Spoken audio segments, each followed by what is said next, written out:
नमस्कार, मैं हूं आपके साथ जया मिश्रा और आप देख रहे हैं न्यूज 18 का स्पेशल बुलेटिन। इस खास बुलेटिन में आज हम बात करेंगे तेजस्वी यादव के बाद डिप्टी सीएम विजय कुमार सिन्हा के नाम पर दो वोटर कार्ड मिलने की। किस अंदाज में बिहार की सियासत इस पर गरमाई है, आपको बताएंगे। सीएम नीतीश ने महिला, बुजुर्ग और दिव्यांग के खातों में 1100 रुपए भेजे तो लोग कितने खुश हुए। साथ ही हम आपको दिखाएंगे कि टैरिफ वॉर के बीच रक्षा मंत्री राजनाथ सिंह ने किस तरीके से बिना नाम लिए अमेरिका के राष्ट्रपति डोनाल्ड ट्रंप को खूब सुनाया। सैलाब में शहर होने से किस कदर कहर बरपा है, कुदरत का ये कहर भी आपको दिखाएंगे। इस स्पेशल बुलेटिन में हम आपको दिखाएंगे ड्रैगन की डेंजर सवारी कैसे पड़ गई जिंदगी पर भारी। तो चलिए शुरू करते हैं न्यूज 18 का स्पेशल बुलेटिन।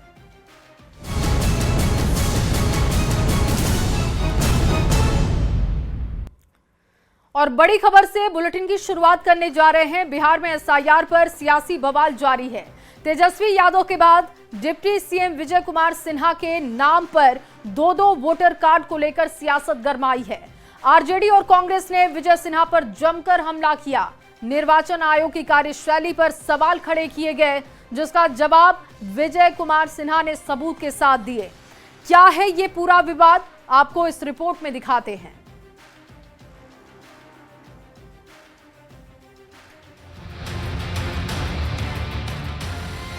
बिहार में मतदाता पुनरीक्षण पर सियासी गतिरोध और विरोध दोनों जारी है। सत्ता पक्ष दो वोटर आईडी कार्ड रखने के मामले में तेजस्वी को अब तक जेल भेजने की मांग कर रहा था, लेकिन रविवार को विपक्ष ने एक ऐसा खुलासा किया जिससे पूरे एसआईआर अभियान पर सवाल उठने लगे।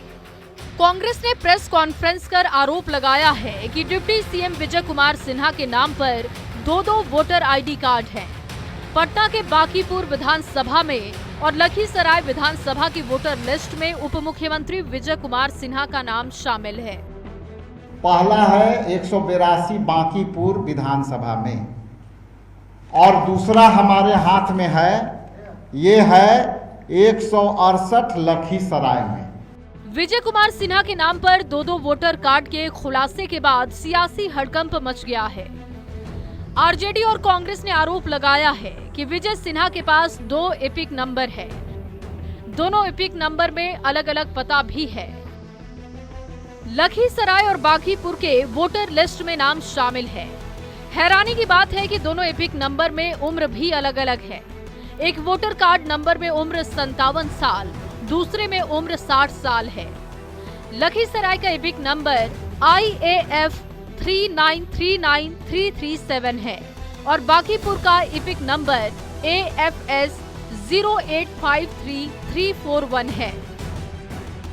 बड़े खुलासे के बाद तेजस्वी ने इस मुद्दे को तेजी से लपका। मौका देखते ही निर्वाचन आयोग से सवाल भी पूछ डाला कि क्या आयोग डिप्टी सीएम विजय कुमार सिन्हा को भी नोटिस भेजेगा, जैसे तेजस्वी यादव को भेजा है।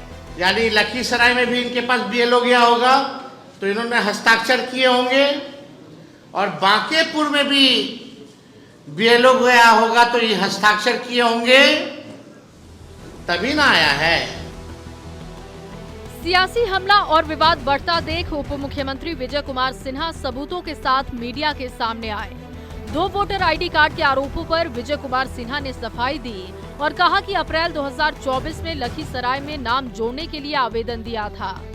2024 में ही बांकीपुर से नाम हटने के लिए आवेदन दिया, लेकिन एसआईआर के बाद पता चला कि बांकीपुर से नाम हटा नहीं है। तो हमने BLO को बुला करके स्वयं फॉर्म भर करके और उनसे रिसीविंग भी लिया है। ये रिसीविंग है। सबूत के तौर पर विजय कुमार सिन्हा ने आवेदन की रिसीविंग भी दिखाई।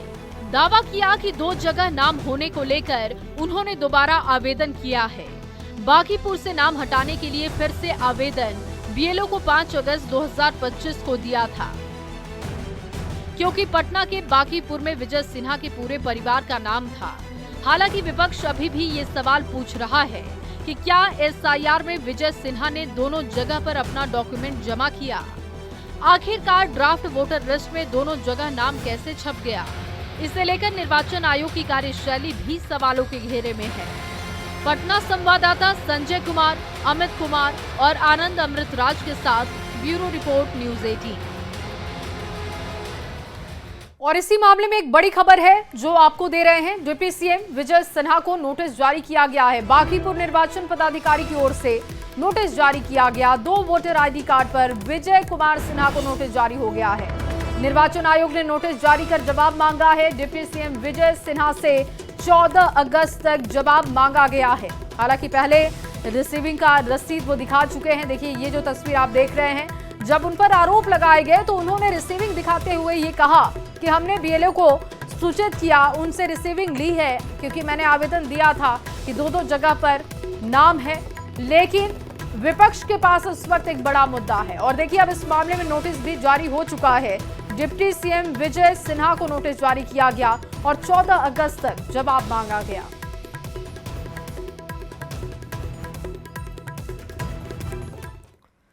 और चलिए बढ़ते हैं अगली खबर की ओर। मुख्यमंत्री नीतीश कुमार ने सामाजिक सुरक्षा पेंशन योजना की किस्त जारी की है। सीएम ने बढ़ी हुई पेंशन राशि की दूसरी किस्त जारी की। 400 की जगह अब 1100 रुपए खाते में मिलने से बिहार के करोड़ों पेंशनधारी काफी खुश हैं और वो मुख्यमंत्री नीतीश कुमार को इस बड़ी सौगात के लिए धन्यवाद दे रहे हैं। आपको ये रिपोर्ट दिखाते हैं। इंदिरा गांधी राष्ट्रीय विधवा पेंशन योजना अंतर्गत 6,35,000 लाभार्थी और 70 करोड़ रुपए। रविवार का दिन बिहार के करोड़ों पेंशनधारियों के लिए बेहद खास रहा क्योंकि 1 अरण्य मार्च से मुख्यमंत्री नीतीश कुमार ने बढ़ी हुई पेंशन राशि की दूसरी किश्त जारी की। सीएम की इस बड़ी सौगात से लाभार्थियों के चेहरे खुशी से खिल उठे। ऑनलाइन माध्यम से सामाजिक सुरक्षा पेंशन योजना की किस्त को जारी किया गया। सीएम ने बढ़ी हुई पेंशन की दूसरी किश्त जारी की जिसे 400 से बढ़ाकर 1100 रुपए किया गया है। लगभग 3 गुना ज्यादा पैसे मिलते ही लोग खुशी से झूम उठे। के खुशी में हम सब बहुत खुश है। पहले 400 रुपया में बहुत दिक्कत से काम चलत रहे, अब 1100 रुपया भेल। हमरा सबके बहुत खुशी के बात है। 400 मिले छला त अब 1100 मिले। मुख्यमंत्री नीतीश कुमार ने लगभग 1 करोड़ 12 लाख से ज्यादा अभ्यर्थियों के खाते में पैसे भेजे। 1247 करोड़ 34 लाख रुपए डीबीटी के जरिए ट्रांसफर डायरेक्ट खाते में भेजे गए, यानी हर लाभुक को 1100 रुपए। समाज कल्याण मंत्री मदन सहनी ने इस बात पर खुशी जाहिर की कि एक ही महीने में नीतीश सरकार ने लगभग 98,000 नए पेंशनधारियों को भी जोड़ा है, जो एक बड़ी संख्या है। कि 1 महीना के अंदर में 98,000 लाभुकों की संख्या बढ़ी है। पिछले महीना हम लोग 1 करोड़ 11 लाख कुछ लोगों को डीबीटी किए थे और इस बार 1 करोड़ 12 लाख से अधिक लोगों को डीबीटी किया गया है। बिहार में सामाजिक सुरक्षा पेंशन योजना के तहत 6 तरह के लाभार्थियों के खाते में पैसे भेजे जाते हैं। इसमें मुख्यमंत्री वृद्धाजन पेंशन योजना, लक्ष्मीबाई सामाजिक सुरक्षा पेंशन योजना, इंदिरा गांधी राष्ट्रीय वृद्धावस्था पेंशन योजना, बिहार विकलांग पेंशन योजना, इंदिरा गांधी राष्ट्रीय विधवा पेंशन योजना और इंदिरा गांधी राष्ट्रीय विकलांग पेंशन योजना के लाभार्थी शामिल हैं। 400 से मिलता रहा तो उतना में गरज ना चलता रहा, अब तो गरज चलता है। 1100 रुपये मिलता है। 1100 रुपया होगा जी। अरे बहुत बड़ा धनबाग बा मुख्यमंत्री जी 1100 का धन्यवाद, ये से बढ़ के का हुआ। बिहार के पेंशनधारी इसलिए भी गदगद हैं क्योंकि नीतीश सरकार ने 3 गुना पैसे बढ़ाने के साथ साथ तारीख भी तय कर दी है, यानी हर महीने की 10 तारीख तक लाभार्थियों के खाते में किसी भी हाल में पैसे भेजे जाएंगे। लिहाजा ये करोड़ों पेंशनधारियों के लिए सोने पर सुहागा जैसी खुशखबरी है। पटना संवाददाता आनंद अमृतराज, गोपालगंज संवाददाता गोविंद कुमार और दरभंगा से विपिन कुमार दास के साथ ब्यूरो रिपोर्ट न्यूज 18। और चलिए बढ़ते हैं अगली खबर की ओर। टैरिफ वॉर के बीच आज रक्षा मंत्री राजनाथ सिंह ने बिना नाम लिए अमेरिका के राष्ट्रपति डोनाल्ड ट्रंप पर तीखा हमला किया। मध्य प्रदेश की धरती से राजनाथ सिंह ने ट्रंप को जमकर खरी खोटी सुनाई है। 2 टूक कहा कि कुछ लोग खुद को दुनिया का बॉस समझते हैं, लेकिन असली बॉस तो भारत है। और इतना ही नहीं, राजनाथ सिंह ने ऑपरेशन सिंदूर को लेकर पाकिस्तान पर भी निशाना साधा है। दिखाते हैं आपको। अमेरिकी राष्ट्रपति ट्रंप के टैरिफ की चर्चा भारत के साथ साथ पूरे विश्व में हो रही है। अमेरिका फर्स्ट की नीतियों के नाम पर ट्रंप ने कई देशों पर टैरिफ लगाया है। भारत पर भी 7 अगस्त से 25% टैरिफ लागू हो गया है और 20 अगस्त से ये टैरिफ 50% हो जाएगा। ऐसे में कई तरह के सवाल खड़े हो रहे हैं। क्या अमेरिकी राष्ट्रपति डोनाल्ड ट्रंप के टैरिफ से भारत के निर्यात को भारी नुकसान पहुंचने वाला है? क्या इस टैरिफ की वजह से भारतीय अर्थव्यवस्था को बड़ा नुकसान होगा? इन सुलगते सवालों के बीच आज देश के रक्षा मंत्री ने ट्रंप को इशारों में बता दिया कि भारत अब किसी के आगे झुकने वाला नहीं। दरअसल रक्षा मंत्री राजनाथ सिंह मध्य प्रदेश के दौरे पर थे। इस बीच रायसेन से उन्होंने अमेरिकी राष्ट्रपति डोनाल्ड ट्रंप को बड़ा संदेश दे डाला। उन्होंने कहा कि खुद को दुनिया का बॉस समझने वाले कुछ लोगों को रास नहीं आ रही है भारत के विकास की तेजी, लेकिन भारत को विश्व शक्ति बनने से कोई नहीं रोक सकता। दुनिया में सबसे तेजी के साथ मोदी जी के नेतृत्व में आगे बढ़ रहा है बहनों भाइयों, इस हकीकत को सबने स्वीकार कर लिया है। और लोग कहते हैं अंग्रेजी में डैशिंग यानी दबंग, डायनेमिक यानी गतिशील अर्थव्यवस्था विश्व में दुनिया के किसी देश की है तो हमारे और आपके देश भारत की हो गई है मेरे बहनों भाइयों।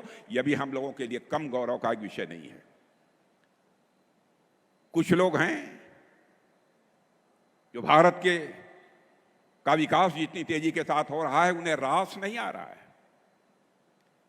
उन्हें अच्छा नहीं लग रहा है। सबके बास तो हम हैं, भारत कैसे इतनी तेजी के साथ बढ़ रहा है। और बहुतों के द्वारा यह कोशिश की जा रही है कुछ ऐसा किया जाए ताकि भारत में भारतवासियों के हाथों से जो चीजें तैयार होती हैं वह दुनिया के देशों में जाएं तो उन देशों में बनने वाली चीजों से वह महंगी हो जाएं, ताकि भारत की धरती पर भारतवासियों के हाथों से बनी हुई चीजें जब महंगी हो जाएंगी तो दुनिया के दोस्त को लोग उसे नहीं खरीदेंगे। इस दौरान उन्होंने सेना के शौर्य ऑपरेशन सिंदूर की भी चर्चा की। राजनाथ सिंह ने कहा कि पहलगाम में आतंकियों ने हमारे बेगुनाह लोगों की हत्या की थी। वो मानते थे कि हम शांत होकर बैठ जाएंगे। हमने संकल्प किया कि मुंहतोड़ जवाब देंगे। हमने ठाना था कि हम धर्म देखकर नहीं, कर्म देखकर मारेंगे। और यहां आतंकवादियों ने आकर धर्म पूछ कर लोगों को मारा। तो बहनों भाइयों, हम लोगों ने भी ठान लिया कि हम धर्म पूछकर किसी को नहीं मारेंगे, बदला नहीं लेंगे। हम उनका कर्म देखकर हम उनको मारेंगे बहनों भाइयों, और कर्म देखकर हम लोगों ने मारा। भारत किसी को आज तक कभी आंख उठाकर देखने की कोशिश नहीं की है। भारत चाहता है केवल भारत का ही कल्याण न हो बल्कि पूरे विश्व का कल्याण होना चाहिए। और दुनिया का अकेला देश है भारत जहां के ऋषियों और मनीषियों ने वसुधैव कुटुंबकम का संदेश दिया है। भारत की सीमा में ही नहीं बल्कि पूरे विश्व की धरा पर रहने वाले जितने लोग हैं सभी का कल्याण होना चाहिए। यह संदेश सारी दुनिया को, दुनिया के किसी एक देश से गया है तो केवल और केवल हमारे और आपके देश भारत से गया है मेरे बहनों भाई। दुनिया के अन्य किसी देश से नहीं गया है, भारत से गया है। हम सभी का कल्याण चाहते हैं, लेकिन जैसा शिवराज जी ने कहा, इसका मतलब यह नहीं है कि जो चाहे वह भारत पर आक्रमण कर दे। जो हमें छेड़ेगा हम उसे छोड़ेंगे नहीं। यह भी संकल्प है, यह भी ताकत भारतवासियों के अंदर है। देश के रक्षा मंत्री राजनाथ सिंह आज पूरे एक्शन मोड में नजर आए। उन्होंने एक के बाद एक कई बड़े संदेश उन लोगों को दिए जो भारत को कम आंकने की भूल करते हैं। मध्य प्रदेश की धरती से राजनाथ सिंह ने अमेरिकी राष्ट्रपति समेत पाकिस्तान को करारा जवाब दिया और ये बता दिया कि आज का भारत आधुनिक और ताकतवर भारत है जिसे आगे बढ़ने से अब कोई नहीं रोक सकता। Bureau report, news 18।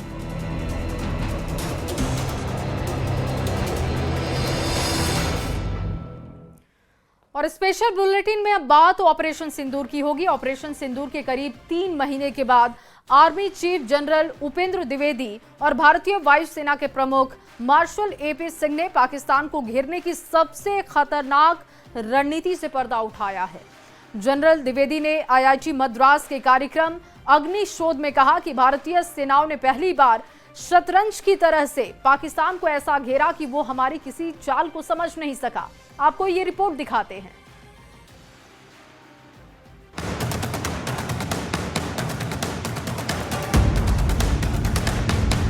ऑपरेशन सिंदूर में भारतीय सेना के शौर्य के सामने पाकिस्तान ने घुटने टेक दिए थे। हर दिन हर घंटे पाकिस्तान के लिए खौफ से भरे थे, क्योंकि पाकिस्तान के हथियार बेदम थे और भारत का प्रहार विध्वंसक था। भारतीय सेना प्रमुख की ये बातें सुनकर एक बार फिर भारतीयों का सीना फक्र से चौड़ा हो गया। आईआईटी मद्रास के कार्यक्रम में आर्मी चीफ उपेंद्र द्विवेदी ने पाकिस्तान को घेरने की सबसे खतरनाक रणनीति से पर्दा उठाया। उन्होंने बताया कि कैसे भारतीय सेना के पराक्रम के आगे पाकिस्तान बौना दिखा और उसके पावरफुल होने के दावे खोखले साबित हुए। This is the time that our ground forces were actually playing chess. How many were going forward? How many were staying back? How many were moving somewhere else? So this kind of a chess move was there. So in this chessboard of 64, something was visible, something was not visible. Operation Sindoor से पाकिस्तान को जो सबक मिला उसे वो सदियों तक भूल ना पाएगा। जनरल उपेंद्र द्विवेदी ने साफ कहा कि सेना को रक्षा मंत्री ने खुली छूट दी और सेना ने अपने जज्बे का परिचय दिया और कुछ ही दिनों में पाकिस्तान हमारे सामने गिड़गिड़ाता दिखा। This was the first time we hit the heartland, and of course our target was the nursery and the masters. And like I told you, and this has never been done, and even Pakistan was not expecting that the heartland will be hit, and that's what came as a shocker to them. Army chief general Dwivedi ने बताया कि operation सिंदूर के दौरान तीनों सेना प्रमुख और chief of defence staff इस बात पर एक मत थे कि आतंकियों के लॉन्च पैड से आगे बढ़कर सीधे उनके आकाओं को निशाना बनाया जाए, और सेना ने वही किया। हर पीठ पीछे किए वार पर सामने से कभी ना भूलने वाला प्रहार। पाकिस्तान ने सपने में भी नहीं सोचा होगा कि भारत इस तरह से सीधे उसके दिल पर हमला कर देगा, उनके गढ़ को तबाह करेगा, उनके मुस्तकिल पर हार की छाप लगा देगा। इसके बावजूद पाकिस्तान ने अपनी जनता में भारत के खिलाफ जीत का भ्रम फैलाया। If you ask to a Pakistani whether you lost or won, you say, my chief has become field marshal, we must have won only, that's why he has become field marshal. और चलिए फिलहाल इस special report में बस इतना ही। आप बने रहिए न्यूज़ 18 बिहार झारखंड के साथ।